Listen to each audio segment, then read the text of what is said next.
Legend of Yufei Chapter 9. So the story kicks off with Yufei and his four buddies. You've got Tang Huai, Niu Gao, Wang Yi, and they're traveling through Bianjing. That was the imperial capital back then. Big, busy place. Very unfamiliar territory for them. And then suddenly, a familiar face. He recognizes Jiang Zhenzi, who was an innkeeper back in Xiangzhou, where they're from. Right. And the text describes this feeling. It calls it the joy of meeting an old friend in a strange land. It's such a universal feeling, isn't it? That instant relief you get finding someone familiar when everything else is new. Absolutely. And it's often those chance meetings that tell you the most, Well, So what was Jiang Zhenzi actually doing there in Bianjing? Why was that reunion so important? well, this is where it gets really interesting. Zhang Zhenzi explains he had to pack up his entire inn, move it from Xiangzhou all the way to Naxinmen inside Bianjing. Why? What happened? The reason? A military officer, a guy named Hong Zongjun. He was out for revenge against Yufei. Revenge? See, Hong blamed Yufei because Yufei had beaten him in a competition, basically showed him up in front of this high-ranking official, Lu Dunyan, and Hong got dismissed or demoted because of it. Ah, okay. So Hong holds a grudge. A big one. And in retaliation, he went and ransacked Jiang Zhenzi's original inn back in Jiangsu. He even forbade him from running his business there anymore. Wow. So Yufei's actions, even winning a contest, had these major ripple effects, affecting people like Jiang Zhenzi who weren't even directly involved. Precisely. It shows that Yufei's reputation, good for some, obviously bad for others, like Hong. So naturally, Yufei and his friends decide to stay at Jiang Zhenzi's new place. Makes perfect sense. A friendly face, somewhere safe to land in this huge new city. But even though they found lodging, Yufei still had his main objective. The reason he came to Bianjing in the first place. That letter. Yeah, he has this letter from Lu Duyuan, the official from before, and he needs to deliver it personally to Zong Lushu. And the hope is this letter will land him a good position, something that could help out his brothers, his companions too. Now, who is this Zong Lushu? Jiang Zhenzi gives them the lowdown, right? He does. He describes Zong Lishu as the Grand Marshal of the Protectorate, basically the protector of Bianjing. Immense power. The text has this great line for him. On horseback, commands the military, dismounts, governs the people. Wow, so he's top dog, military and civilian side. Both. Pretty much. The ultimate authority there. Which explains Yufei's next move, or his initial thought anyway. He wanted to go alone to deliver the letter. Yeah. He was worried, maybe rightly so, about his companions. Especially Niu Gao, who was known for being, let's say, a bit rowdy. Ah. Yeah. Yeah, probably didn't want Niu Gao causing a scene at the Grand Marshal's headquarters. Exactly. But Niu Gao promises, I'll be quiet, not a word. And then Wang Yi steps in, more reasonably perhaps. What does he say? He persuades Yufei to let them all come along. Says it's a good chance for everyone to see the office, get familiar with the place. And they all promise, best behavior. It shows their bond, doesn't it? Yeah. But also, Yufei being cautious, thinking ahead. Definitely. So, okay, they secure their room, promise to behave. And head off to find the Grand Marshal. Mm-hmm. Jiang Zhenzi even offers them wine for when they get back. Nice touch. So the five of them arrive at Zong Liu's office, and it's described as grand and majestic. Looks apart. Right. They ask a soldier at the gate, is the marshal in? And the soldier tells him no, he's still at the imperial court, not back yet. So Yufei, always practical, suggests, okay, let's head back to the inn. We'll try again tomorrow. Makes sense. But as they're walking back, things change. They start noticing people lining the streets. There's a buzz. Announcing Zong Lushu's return. Exactly. And then they see it, this huge procession. Zong Lushu himself riding in this magnificent sedan chair, surrounded by officials, soldiers, the whole display. A real power parade. You get a sense of his status immediately. Absolutely. It projects immense authority. Yeah. So Yufei and his friends, they decide to follow him back to his main hall. They watch him go in, and then shortly after, they hear drums. Court is starting at his office now. Right. Zong Lushu takes his seat, and here's the really fascinating part. Almost immediately, he tells his flag officer to bring in the documents for the day, and then he specifically says... What? He says to admit Yufei from Tangin County if he shows up. Wait, what? How did he even know Yufei was coming? Yufei hadn't even presented his letter yet. Exactly. That's the kicker. How did Zong Lushu know to expect him? By name, even. Okay, so how? There must be more to it. There is. The source tells us that another official, Lu Guanxi, he was the Jidushi, like a powerful regional military governor from Shangzhou, where Yufei is from. Okay. Lu Guangxi had already sent Zong Lushu a letter of recommendation for Yu Fei. Ah. So a letter arrived before Yu Fei did. Precisely. And it wasn't just any old letter. Lu Guangxi apparently went all out. What did it say? It praised Yu Fei to the absolute heavens, called him rare in the world, peerless, complete in both civil and military skills, truly a pillar of the nation. Wow. Mhm. That is incredibly high praise. Talk about setting expectations. Unbelievably high. Which, if you put yourself in Zong Lushi's shoes, actually explains his next thought process. Of course. Well, the text suggests he was genuinely wondering, is this kid really that good?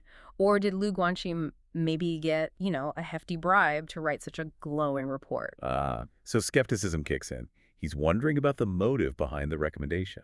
Exactly. It humanizes Zong Lishu, doesn't it? He's this hugely powerful figure, but he's also dealing with the realities of court politics, where recommendations weren't always based purely on merit. Sometimes they were favors, sometimes influenced by money. Right. Flattery and bribes were probably common. Very. So Zong Lishu was basically thinking, okay, this Lu Guangxi says Yu Fei is the best thing ever, but is he really?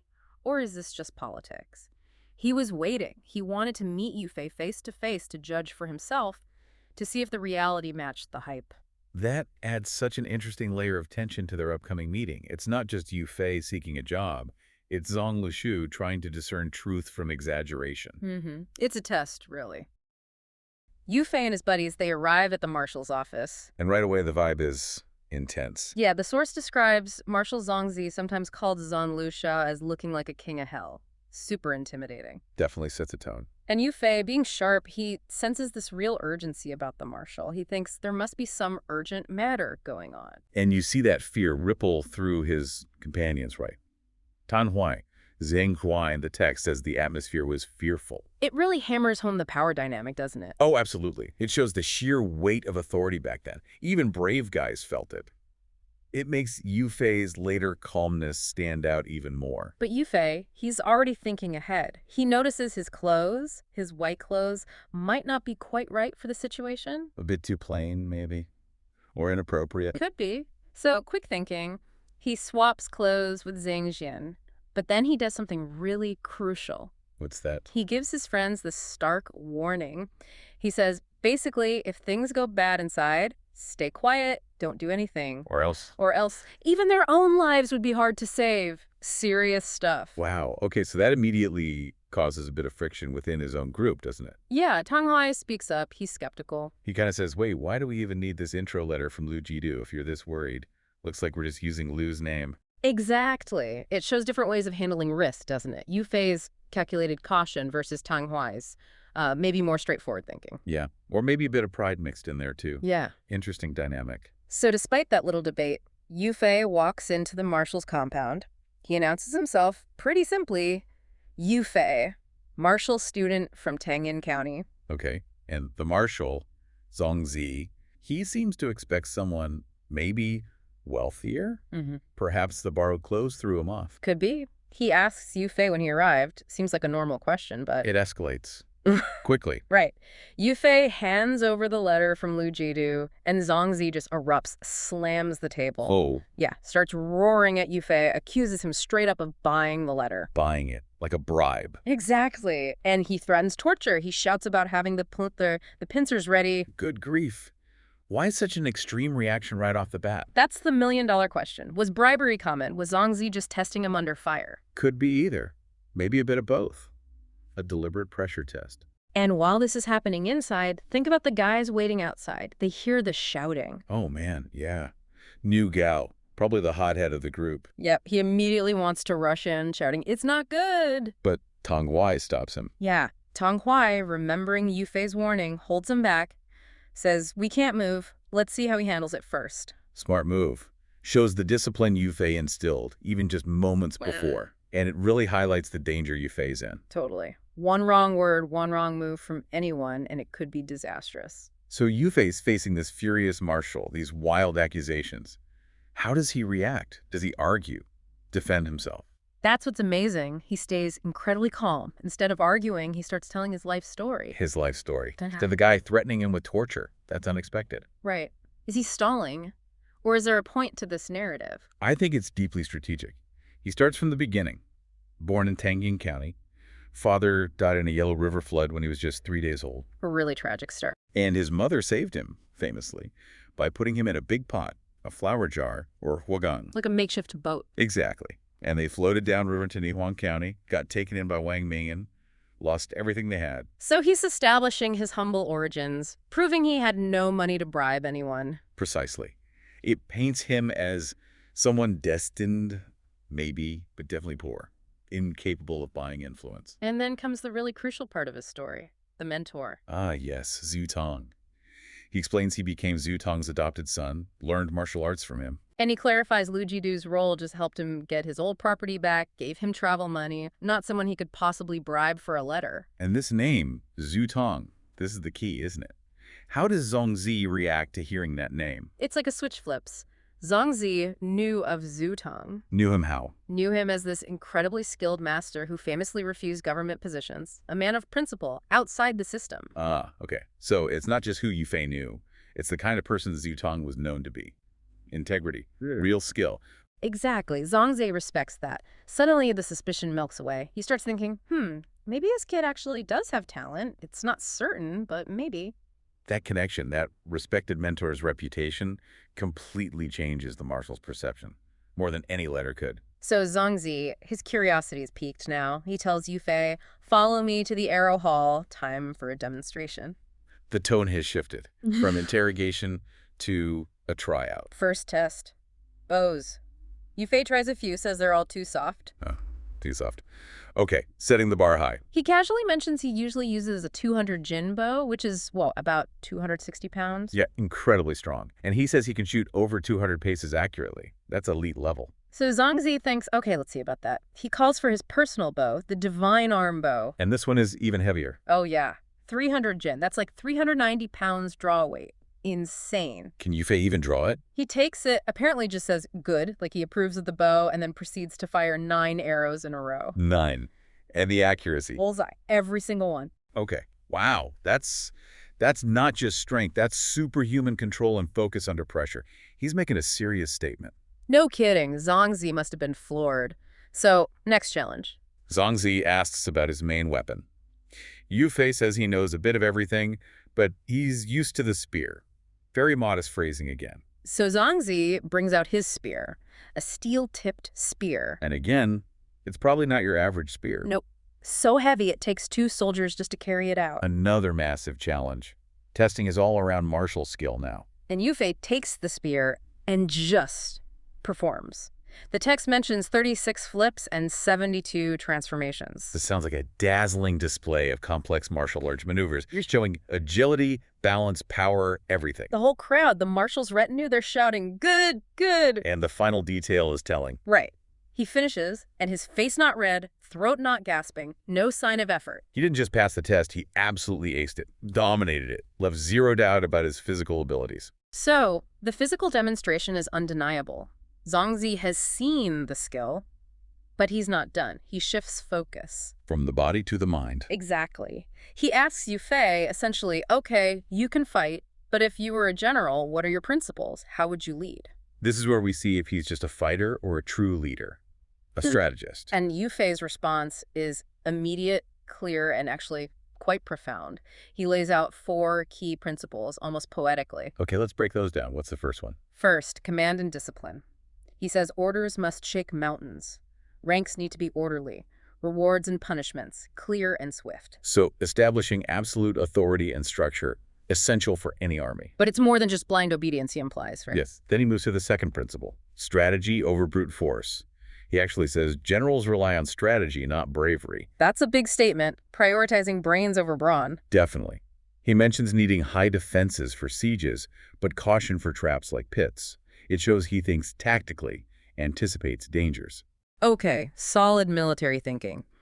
Then the third principle takes an interesting turn. It really does. Third is compassion and selflessness. He says generals should lead from the front, always show love. Love in a military context. Yeah, and prioritize saving lives over chasing personal fame. That's quite remarkable for the time. It suggests a leader who genuinely cares for his troops. A leader people would likely follow out of loyalty, not just fear. Exactly. And finally, the fourth principle ties it all together. His ultimate goal. He says his ambition is to regain territory for the marshal. Not for himself? No, for the marshal, for the state, leading ultimately to peace established in the future. It's a vision of service, restoration, and lasting peace. Not personal power. It's incredibly selfless, especially after demonstrating such personal prowess. Zong's initial take on Yu Fei. It's not exactly positive, is it? No, not at all. He's actually quite cynical. When Yu Fei first shows up, Zong immediately suspects this is just another ambitious young guy trying to, bribe his way up the ladder. So he thinks Yu Fei might be there with a gift, trying to buy favor? Precisely. Yeah. Which, right away, creates this kind of wary, almost distrustful atmosphere for their meeting. But Yu Fei manages to turn that around pretty quickly, from what I understand. He really does, and it's telling how. He doesn't argue or protest too much. He just demonstrates genuine skill, real ability. No hint of trying to cheat the system. And Zong sees it. Instantly. The source says Zong respects him immediately for it. He doesn't just tell Yu Fei to rise, he actually calls for a seat for him. Even though Yu Fei protests, like saying he's not worthy. Yeah, despite Yu Fei's very humble objections. Zong insists. It shows that talent, real talent, could cut through Zong's initial cynicism. Okay, so it's a surprisingly civil start after that initial suspicion. And I think the source mentions tea. It does, yeah. A small detail, but significant. Tea is served before they get into the heavy stuff, the military strategy discussion. Paints a picture, doesn't it? Huh. Formal, respectful. At least that's how it seems on the surface. Exactly. It sets a particular stage. And then Zong gets right to it. He asks Yu Fei, point blank, about his understanding of marching and deploying formations. Standard question. Military Theory 101 for an officer candidate back then, I imagine. Pretty much. But Yu Fei's answer, well, this is where things get really interesting. Right. It's definitely not the standard answer. What does he say? He basically dismisses the entire foundation of how things were usually taught. He says that drawing formations according to diagrams, following the old manuals, is just a rigid method. Rigid? Yeah, and get this. He says it doesn't require deep study. Imagine saying that to a grand marshal. Wow. That's incredibly bold. He's essentially saying the established way is superficial. He is. And he backs it up. He argues that you can't just rigidly apply ancient methods because, well, ancient times and present times are different. Makes sense. And the battlefield itself changes. Exactly. He points out battlefields can be wide, they can be narrow, dangerous, easy. How can you possibly use one fixed formation for all that? Yeah. It's a powerful critique of inflexible thinking. So he's advocating for adaptability, thinking on your feet. Precisely. Throughout the playbook, essentially. It's less about memorizing ancient tactics and more about real-time adaptable intelligence. And he talks about unexpectedness, right? That element of surprise. Yes, shuki. Mhm. He emphasizes that as the key to victory. Keep the enemy guessing. Make it impossible for them to figure out your strength or weakness because you're unpredictable. It's like Sun Tzu, but maybe even more focus on dynamic change. You could say that. He really hammers the point home with a very practical scenario.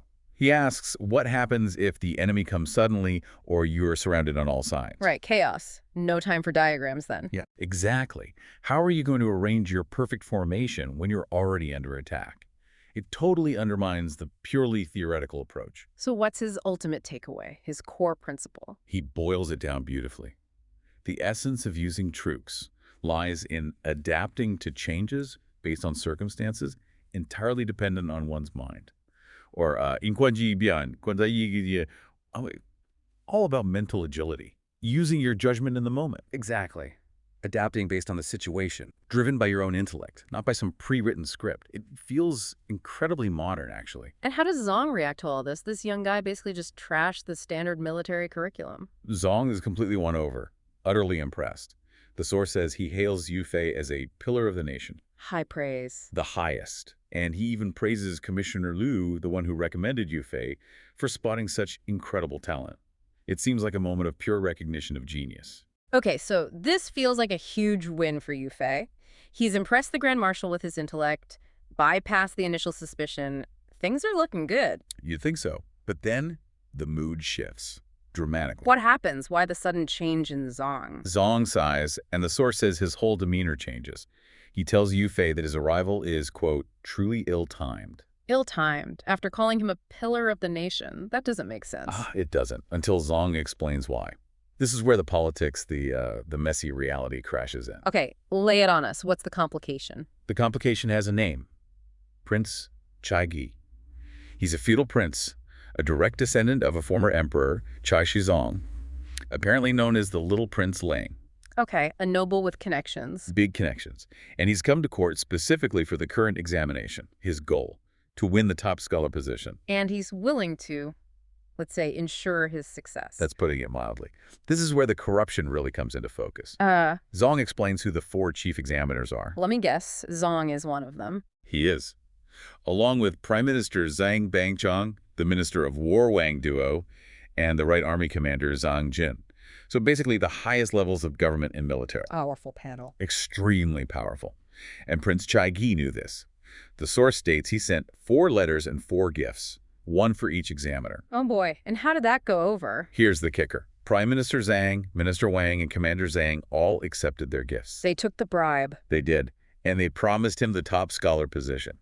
It was apparently a done deal for them. But Zong... Grand Marshal Zong did not accept his gift. He refused it. Okay, so there's a clear split.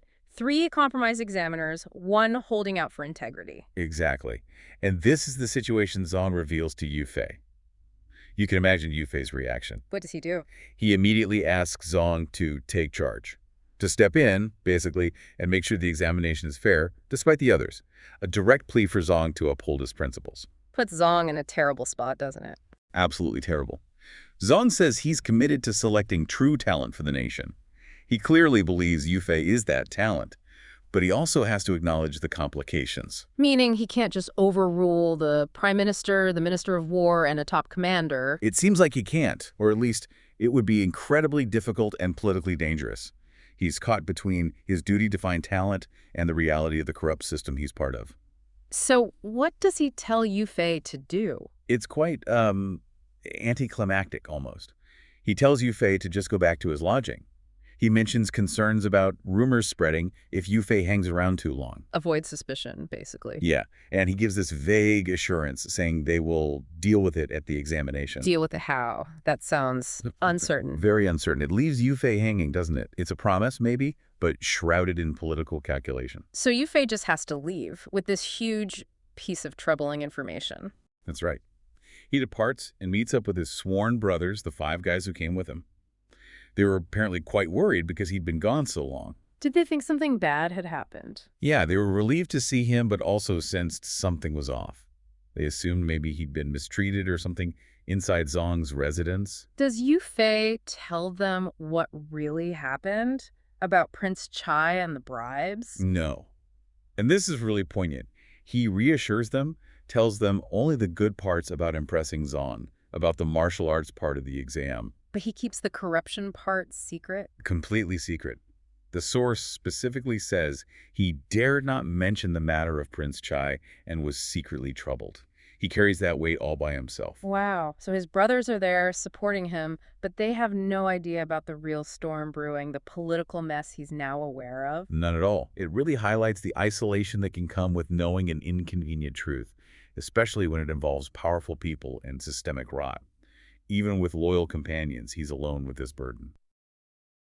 Yu Fei is there with his buddies, and they're about to have this, well, pretty unusual welcome banquet. Yeah. So things kick off kind of unexpectedly, right? Commander Zong Lishu, he just sends over 5 tables piled with food and wine. Yeah, just sends it straight to the inn, no formal meeting, nothing like that. Just, boom, here's a feast. A pretty generous welcome gesture for Yu Fei and his men. It is, and Yu Fei's reaction tells you a lot straight away. He's polite, accepts it gracefully, but then, quietly, he makes sure the messenger gets paid well 2 taels of silver. So he's showing humility, but also, like, quiet authority. Exactly. He accepts the gift, but he's still managing the situation, handling the social protocols correctly. It's a nice balance. Okay, and then the vibe gets pretty relaxed pretty quick. No. They basically tell the innkeeper, just warm up the wine and bring it here. We'll handle the rest. They're going to serve themselves. Very informal. And then you've got New Gao. Huh. Yeah, new Gao. He doesn't wait, does he? Nope. No ceremony, no hesitation. He just digs in, starts eating like he hasn't seen food in weeks. It's just brilliant, isn't it? Yeah. So uninhibited, adds a real touch of humor and, personality right from the start. Definitely sets him apart. So after they've been eating for a little while, Wang Yi pipes up. He suggests making the drinking part a bit more lively. Right? Time for a game. Yeah, he suggests this game called Kick-Gelling, and the rules sound pretty straightforward. Deceptively simple, maybe. Okay, so each person has to name a historical figure who was known for, like, heroic drinking. Mm-hmm. Someone famous for drinking bravely or significantly. And if you can't think of one, or maybe if your choice gets challenged. Then you pay the penalty. 3 cups of wine. Now, you were saying this is more than just knocking back wine, right? There's a cultural layer here. Oh, absolutely. It's huge. This isn't just about getting drunk. It's a performance, really. A performance of what? Of your knowledge, your cultural literacy. You have to know your history, know these heroic figures, and you need quick wit to come up with one on the spot. These are all qualities valued in, educated men, military leaders back then. Okay, that makes sense. And notice, too, the game formally sets up Yu Fei as the host, even though the food was a gift. And Zhang Jin is the order official, the guy who runs the game. It creates this little hierarchy, even while they're just having fun. Right, structure within the chaos. So let's see how this game actually goes down. Zhang Jin kicks things off. Yep. Zhang Jin drinks his cup first, then he names Guan Yu, specifically Guan Yu at the Single Blade Feast. Ah, okay, that's a famous story. Walking into enemy territory alone, basically. Exactly. It represents incredible bravery, but also diplomatic skill.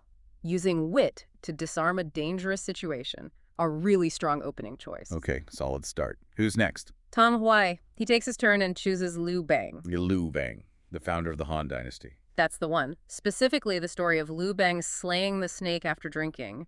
It's a foundational myth. Right, linked to him becoming emperor, his destiny. Precisely. It taps into that whole idea of imperial destiny, a really significant moment in Chinese history and mythology. Okay, so 2 pretty weighty historical references so far. Then it's Wang Yi's turn. And Wang Yi brings up Shang Yu. Shang Yu, Right. the rival of Liu Bang. Right. He names Shang Yu at the Hongmen Banquet, another incredibly famous historical event. But this one doesn't go so smoothly, does it? No, this is where it gets really interesting. Zhang Jin, acting as that order official, immediately calls him out. Wang Yi has to drink the penalty. Why? Shang Yu was definitely a hero, wasn't he? Yeah. Known for his strength and bravery. Oh, absolutely. A legendary warrior. But Zhang Jin argues that at that specific banquet, the Hongmen Banquet, Zhang Yu made a massive strategic blunder. What was a blunder? He had Liu Bang right there, vulnerable. His advisors told him to get rid of Liu Bang, his main rival. But Zhang Yu hesitated. He let Liu Bang leave. And that failure to act decisively, Zhang Jin argues, ultimately led to Shang Yu's defeat later on. Wow, okay, so the game isn't just about naming any heroic act of drinking. It's about the context, the consequences. Exactly. It shows that heroism isn't just brute force or bravery. It's also about smart decisions, strategy. Even heroes can make fatal mistakes. It adds a whole layer of complexity to the idea of heroism itself. That is fascinating. But Yeah. then we get Niu Gao's turn. Ah, Niu Gao. He completely flips the script. He really does. He basically says, I'm not bothering with all these ancient relics, I think he calls them. Yeah, he dismisses the whole historical angle. And instead, he just declares himself a hero. His Hmm. reasoning. Because he can drink loads of wine without falling over. Haha, yes. Just pure, straightforward, capacity-based heroism. The others all laugh, obviously. But he sticks to it. And he even argues about the penalty he'd rather have 2 big bowls than 3 small cups. It's brilliant. It just highlights this massive contrast in personalities and maybe even social perspectives within the group. Yeah. You've got the scholarly, historical view of heroism from the others. Right. And then Niu Gao's completely down-to-earth, practical, almost physical definition. I can handle my drink, therefore I'm heroic. It shows you heroism wasn't just one thing. It really does. Okay, so after Niu Gao's contribution, it's finally Yu Fei's turn, the host. Yes, the climax of this round. And Yu Fei does something interesting, too. He breaks the pattern. How so? Well, the others have been sticking mostly to heroes from the Wei and Han periods, much earlier history. Yu Fei brings it much closer to their own time. Oh, who does he choose? He talks about Cao Wei, a figure from their own Song dynasty, and the act he describes is, well, it's pretty dramatic. Go on. He describes Cao Wei during a feast, literally throwing the severed head of an enemy onto the banquet table. Whoa. Okay, that's vivid. Yeah. Much more visceral than the others. Exactly. It's immediate, brutal, and contemporary. A very different kind of heroic display compared to, say, Guan Yu's diplomatic feat, or Liu Bang's mythological encounter. So the game itself kind of maps out different facets of heroism. I think that's a great way to put it. Okay, so what happens after the heroic drinking round? Does the party wind down? Not quite yet. The drinking definitely continues. The game shifts, though. Nigai suggests they switch to playing riddles. Riddles. Yeah. Okay, how does he do? Apparently not very well. The text says he loses quite a few rounds, meaning he's drinking even more penalties. Huh. So the revelry's still going strong. They're all getting pretty tipsy, enjoying themselves. Very much so. Boisterous fun, lots of wine. Yeah. But there's a shift happening internally, especially with Yufei. Ah, okay. Well, everyone else is joking around, playing riddles. Yufei's mind is elsewhere. The story tells us explicitly he's preoccupied. He's worried. He's concerned about this character, Prince Wang, The little Prince Lang. possibly winning the position of martial scholar, and he's thinking about what that would mean for his own career, his own reputation. His mind is on ambition, on strategy, on the future. It really highlights the loneliness of leadership, perhaps. Yeah, that's a good way to think about it. Even surrounded by friends, celebrating, the leader carries these internal burdens, these anxieties that the others aren't necessarily sharing in that moment. It Yeah. sets him apart. And that internal stuff seems to affect him physically, too. Because he's the first one to nod off, isn't he? He is. The drink catches up with him, or maybe the worry does. He drifts off, leaning against the table. And then the others follow suit. Gradually, yeah. Zhang Xian and Tang Kuai find a couch, crash out there. Then Wang Yi eventually slumps in his chair. They're all out. And the text even mentions his friends noticed he'd been unusually quiet earlier. Right. They sensed something was up, even if they didn't know what. It reinforces that idea of his internal preoccupation. While they were all loud and merry, he was quieter, thinking. Okay, so nearly everyone is asleep? Nearly everyone. It's a great contrast. All this talk of heroism, leadership strategy, Yeah. and then they all just pass out from the wine. Except for one person. Except for Niu Gao. This is such a great twist. Niu Gao, the guy who is just focused on eating and drinking, is the last man standing. Wide awake. And he sees his chance. What does he do? He looks around at his sleeping friends and thinks, right, perfect time to go explore the city. Huh. Just like that. Just like that. He's not weighed down by the same worries as Yufei, apparently. He's got this adventurous streak. And he slips out. Does he tell the innkeeper? He does, sort of. He has this quick, funny exchange with the innkeeper. Tells him everyone's asleep, don't bother them. But he's just poking out to, well, he says, relieve himself. A likely story. Exactly. Yeah. A little white lie to cover his tracks while he goes off on an adventure. It just shows his character again, doesn't it? Independent, curious, maybe a bit impulsive. Completely. While the others follow the expected path, feast, drink, sleep, Niu Gao just decides to literally walk off that path and see what's out there. Even within this tight group, he's his own man. So, okay, Niu Gao steps outside. What's it like? It's bustling, the streets are crowded, full of people. He just starts wandering eastward, taking it all in. Aimlessly. Or does he have a destination? Seems pretty aimless at first. He walks until he gets to a three-way intersection, and he's not sure which way to go next. And then? And then right at this crossroads, he bumps into two very striking figures. Oh, tell me more. Two tall men, really tall. One is dressed all in white. The text says 9 feet tall, round white face. The other's in red, 8 feet tall, pale red face. They're walking arm in arm. Wow, they sound almost symbolic or something. Very visually distinct. They really stand out, and Niu Gao overhears them talking. What do they say? They're talking about going to visit the Daxiango Temple, which was this huge, famous temple complex in the capital city, Tokyo, which we know as Kaifeng today. Okay, so Niu Gao hears this. And his ears prick up. He knows the Daxiango Temple by reputation, knows it's famous, and his curiosity just takes over. He decides to follow them. Instantly, he thinks, great, I want to see this temple too, and just starts trailing behind these two mysterious guys. What's the temple like when they get there? It's depicted as incredibly vibrant, just teeming with life. The text uses this phrase, 9 streams and 3 religions, which basically means every kind of person imaginable is there. Okay. Merchants, monks, scholars, performers, all sorts of people. Lots of commerce, lots of activity, a real hub. So Niu Gao follows the two men into this chaotic scene. Yep, right into the temple grounds and then into one of the main halls, the Tianwang Hall. And it's crowded inside. Packed. But here's another interesting detail. These two tall men, the one in white and the one in red, they just sort of glide through the crowd, people seem to just move out of her way naturally. Making them seem even more unusual. Definitely adds to the mystery. And Yu Gao, sticking close behind them, follows them easily through the throng, deeper into the temple. And deeper into the mystery, what a place to leave it. Right.